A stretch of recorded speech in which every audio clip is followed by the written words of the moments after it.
Hello everyone, welcome to the third episode of the You Don't Know Smith podcast. We have an excellent episode for you today. We are talking about some Christmas traditions and we're going to be answering some questions that were posted on our page. We had a really cool week this week on the page. We really appreciate everybody's feedback. We had our first live video, Mrs. Smith and I posted. We're going to do those on every Thursday. The first thing we're going to talk about this evening is our Christmas traditions. You know, the holidays Christmas isn't my favorite holiday, but it seems to be a lot of people's favorite holidays. And so there's a lot of Christmas traditions out there, but there are a few traditions that I really like doing and some I don't really like doing. So what are some of our Christmas traditions?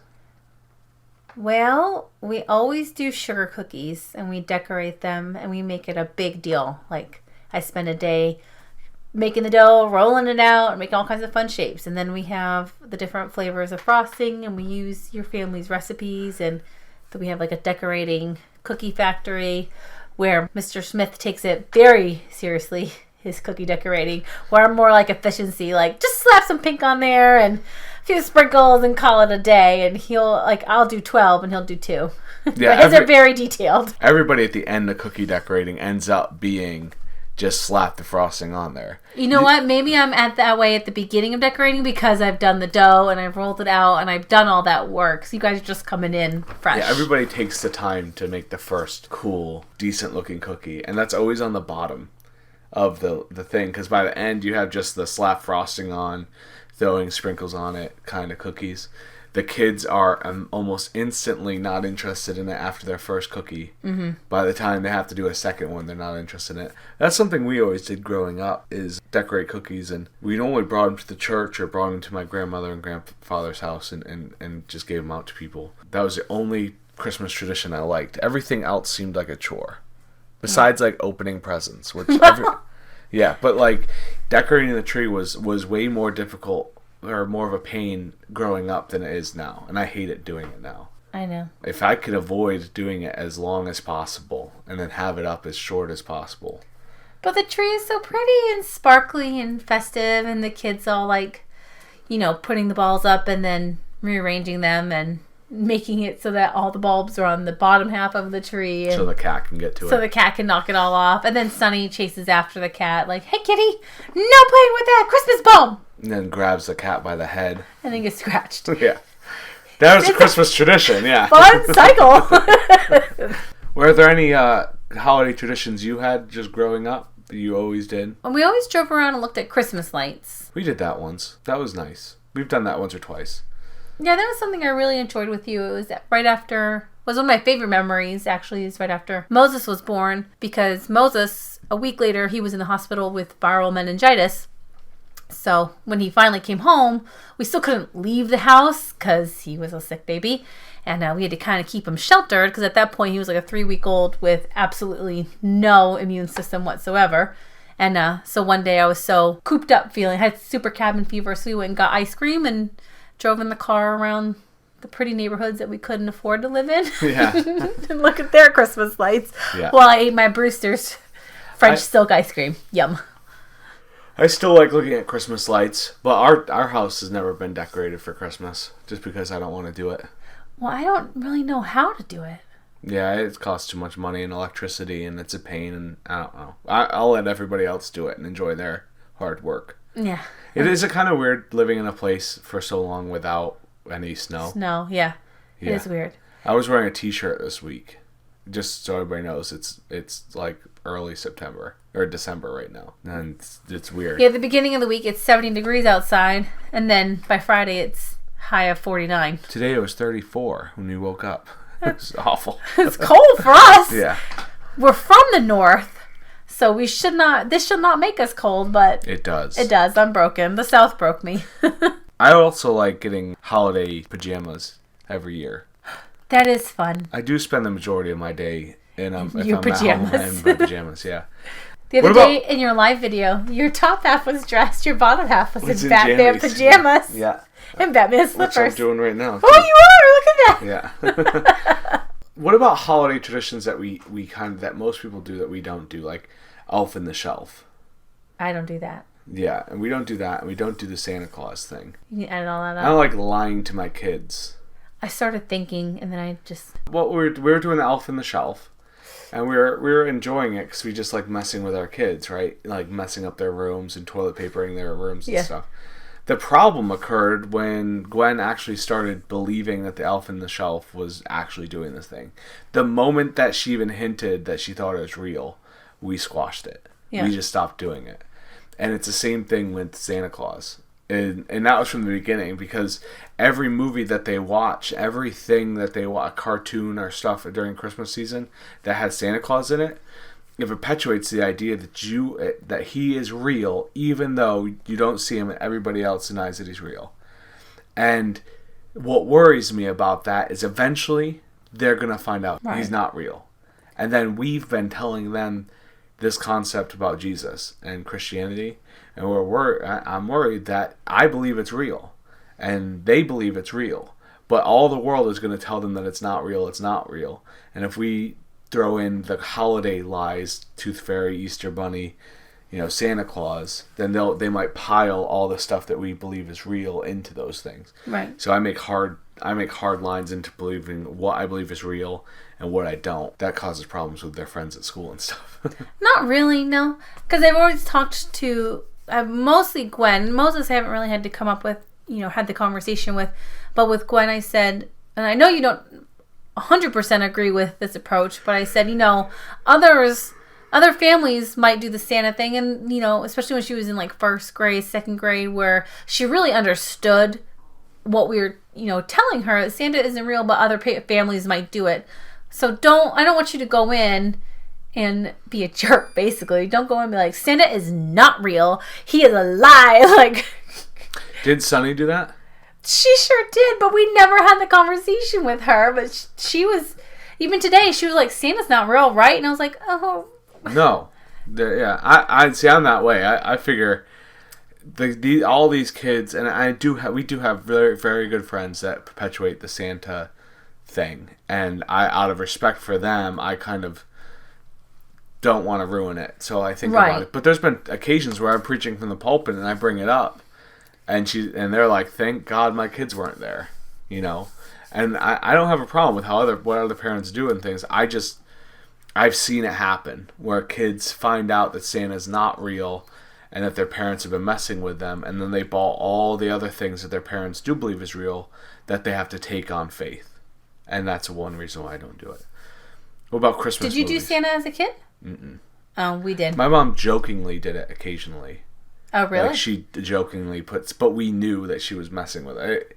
We know it's like to Micah from Santa, and she wasn't trying to make us believe it was from Santa. Oh no, we had Santa.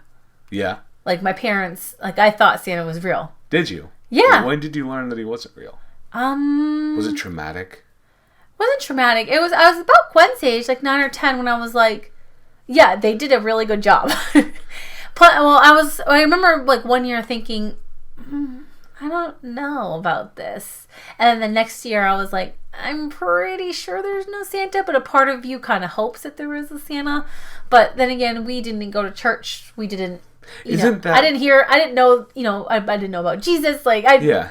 So. But isn't that exactly the line that crosses over when it comes to like kids and rejecting their parents' faith? Like at one point they're like, well, man, I hope Christ is real. I hope God is real. And then they're like, I don't really think it is. And then they get to the point where they're just like, what? I'm drawing the line. He's not real. And it's not real. And done. And done with it. And I understand that people lose faith and things like that happen. I just don't want to be the cause of some of that additional problem. We are going to explain what we believe is real and what we see is true from God's word, and separate all the other stuff and make sure that they understand that what is fantasy and what's not. And that's important. I think that's important for all the things, all the entertainment things that we watch and everything, that they understand that, Harry Potter's not real, right, and everything else is not real. Which we are. We might be Christians, but in the Christian circle, we're kind of oddballs because we like Harry Potter and Lord of the Rings. But the kids know again too that is fantasy. It's a story, right? It's not real, right? And that's the thing.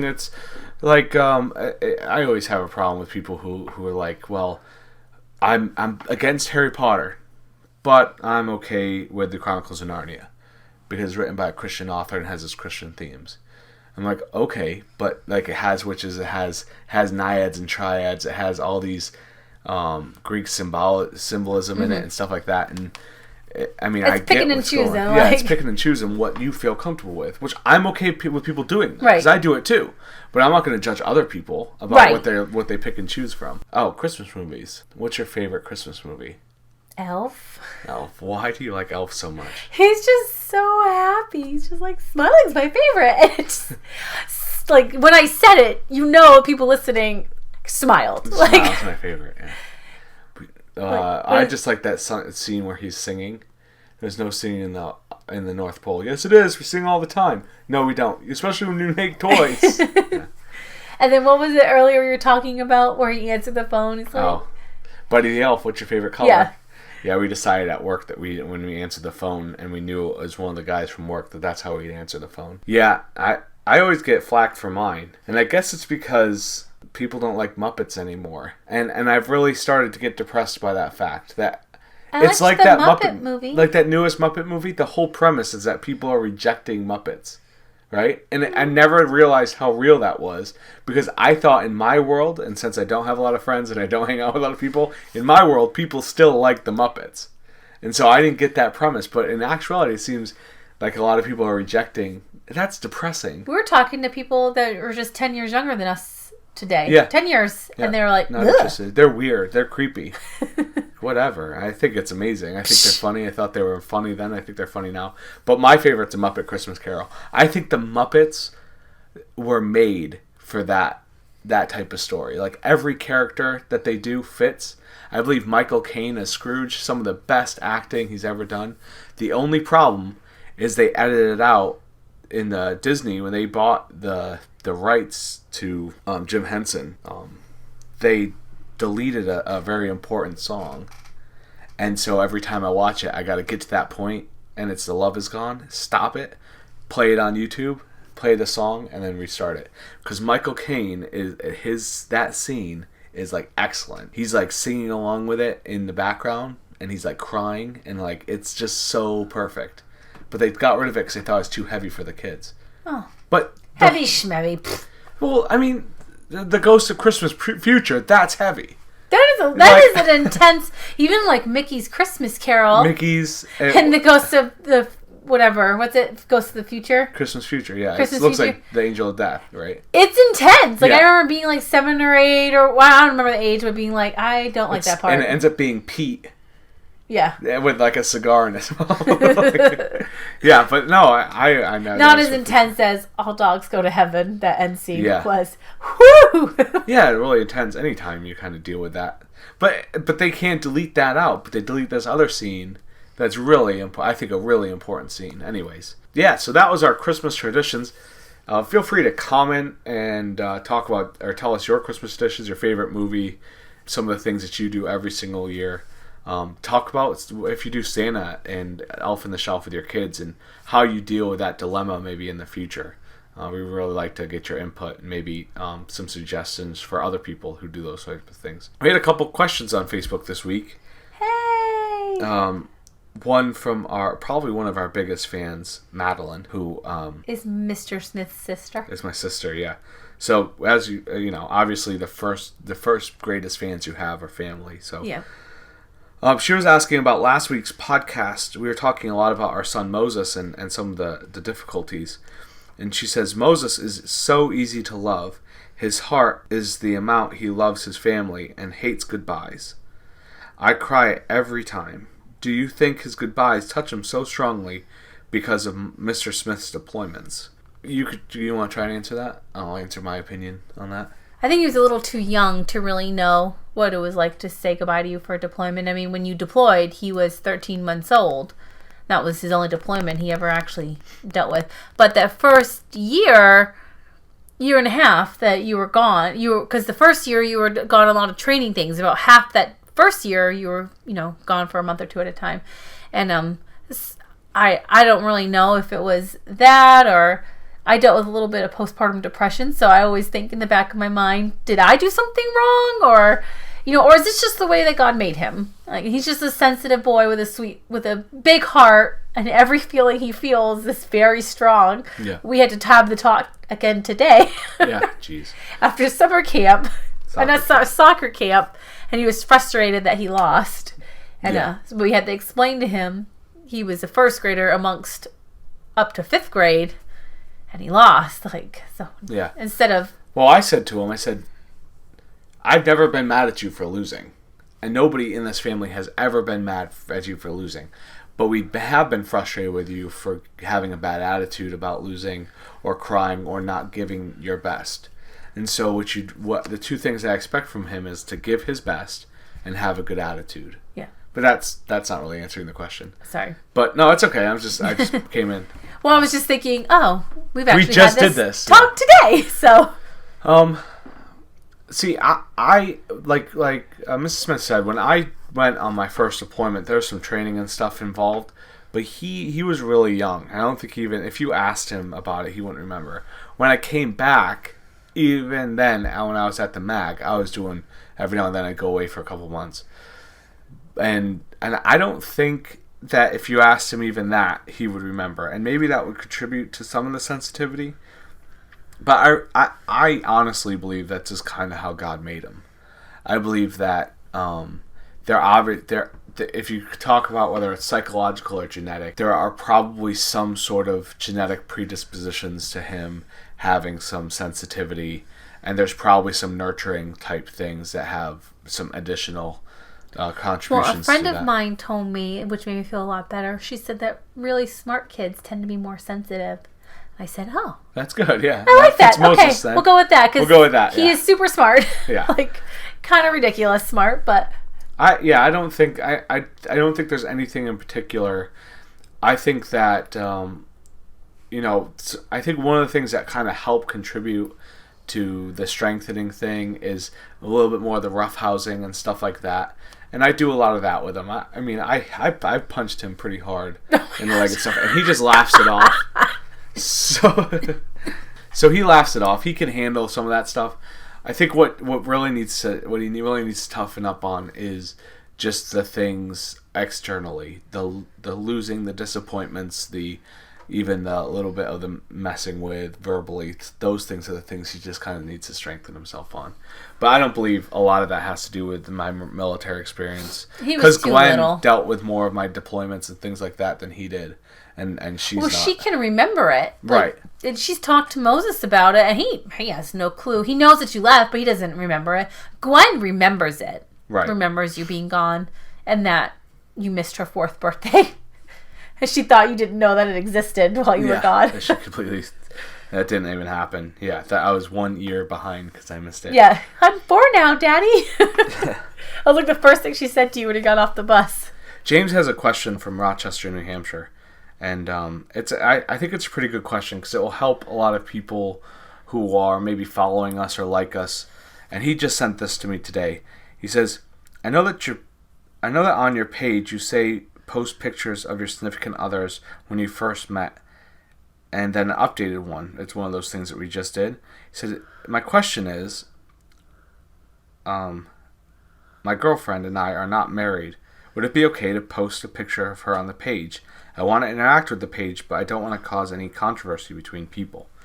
Look, this whole thing, I think there's 2 primary goals that we have, or at least I have.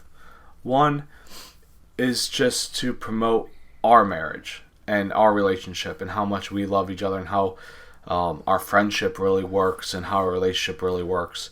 We could have started this podcast probably when we were in high school if this was, available for us to do, and it probably would have been pretty good then too, because we were good friends in high school. So we weren't married, and we were dating for at least 3 or 4 years before we got married.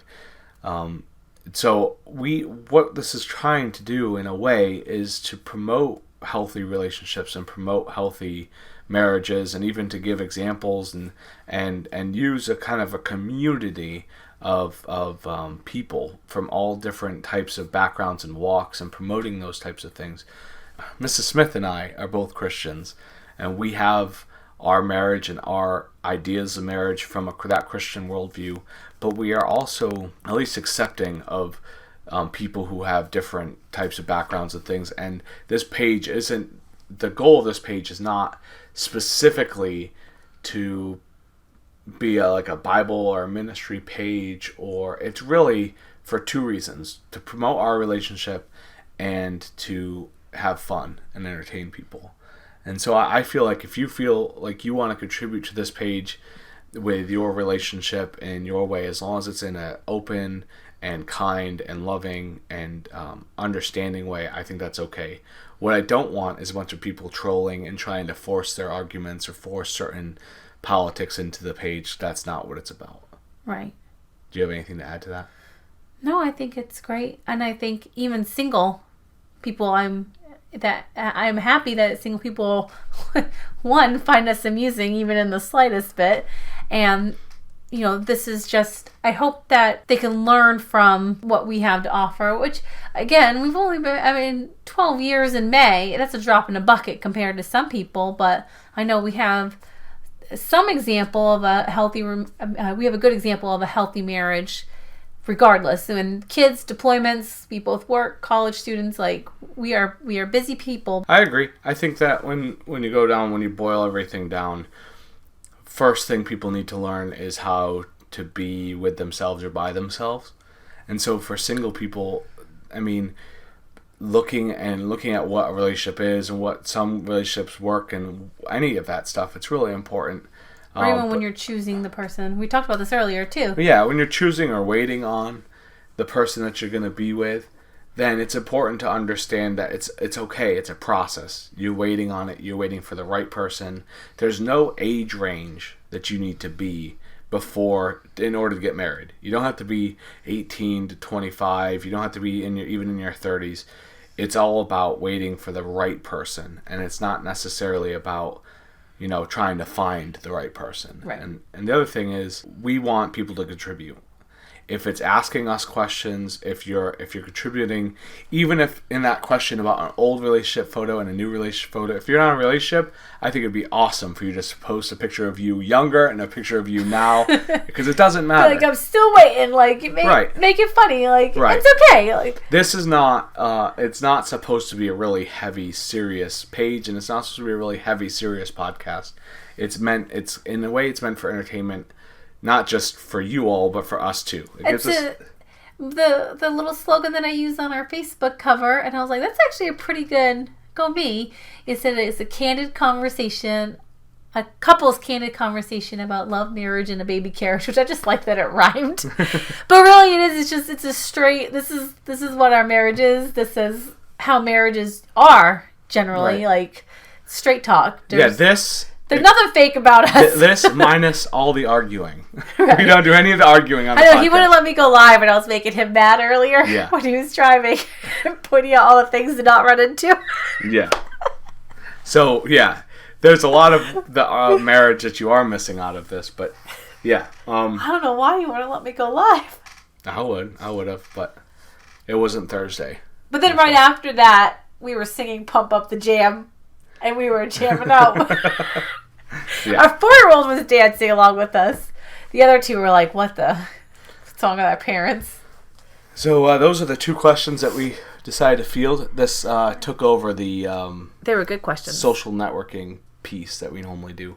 So for our final segment, let's talk about the Would You Rather. And I didn't pick one today. This is all you. I got a good one. Would you rather learn every language in the world or learn to play every instrument in the world? Every language. Really? Every language, yeah, hands down. I feel like I could do a lot more with communicating to people and helping people, and even in my ministry, with knowing every language than ever learning every instrument. Because I love music and all, but I can love music without playing it.